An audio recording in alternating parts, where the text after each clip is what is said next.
Well, these objects kept coming over flying the same kind of formation that we fly in our fighters. Where were you flying? We were flying in Germany, and we were flying F-86s. And they would come over and do the same maneuvers that we make, except every once in a while one of them would go zip. And you just can't do that in a fighter, a conventional fighter. Well, yeah, they weren't just random. They were flying fighter formations, very definitely under positive control. They're just typical saucer shape, double lenticular shape, metallic looking.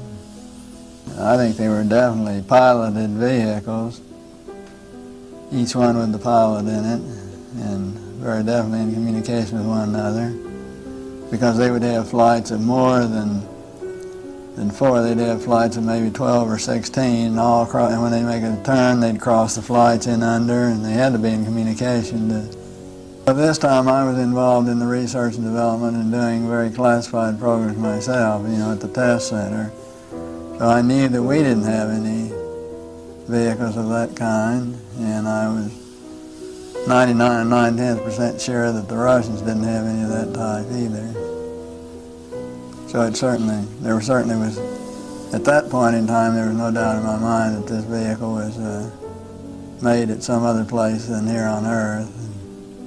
In my opinion, I think they were worried that it would panic the public if they knew that someone had vehicles that had this kind of performance way back right after World War II period of time. So they started telling lies about it. And then I think they had to cover another lie, tell another lie to cover their first lie, and now they don't know how to get out of it. Now it's going to be so embarrassing to admit that all these administrations have told a lot of untruths that it's going to be embarrassing to get out of it. 6 years later, Cooper again encountered a UFO. This one definitely was not a weather balloon. While supervising flight testing in Edwards Air Force Base, his military camera crew actually filmed an unidentified saucer-shaped object landing near the site. As they were sitting there filming, a little saucer came from, I say little saucer, it was a saucer, came flying over their heads, put down 3 little landing gear and landed right out on the dry lake bed. And they picked up their cameras and started over toward it, filming as they went.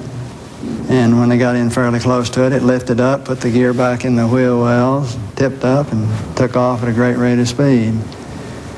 And so they came into my office and told me what had happened, and I sent them over to develop the film. And then had to go through all the proper regulations of reporting this, and we wound up having to send the film forward to Washington in the base jet airplane, and I don't know whether anyone's ever seen it since. Now, the vehicle that you just described, how similar was it to the very first sighting that you had back in 1951? Quite similar. It was basically the same plan-form vehicle. They were double saucer, lenticular. But if you're going to be going in and out of atmospheres like Earth or other places might have, you certainly need a little more aerodynamic type of vehicle.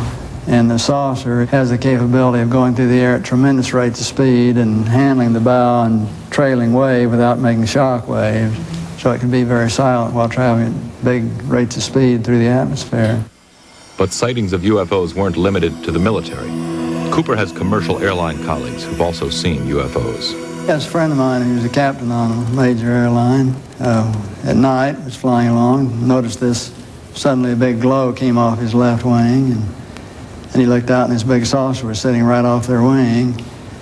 And so he turned slide toward it and it moved away, and turned back and it moved back in position, and turned to his co-pilot and said, "Do you see what I see?" And he said, "Oh God, yeah, I do." And it trailed along with him for quite a period of time, then tipped up, climbed very steeply away. Years later, Cooper approached the United Nations with a proposal for a committee that would explore the UFO phenomenon. All right, now tell me about the letter to the UN.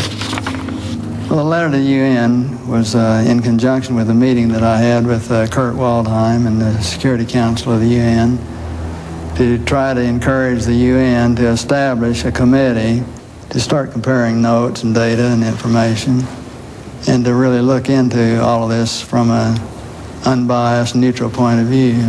Here's a quote from your letter. I believe that these extraterrestrial vehicles and their crews are visiting this planet from other planets and are obviously a little more advanced than we are here on Earth.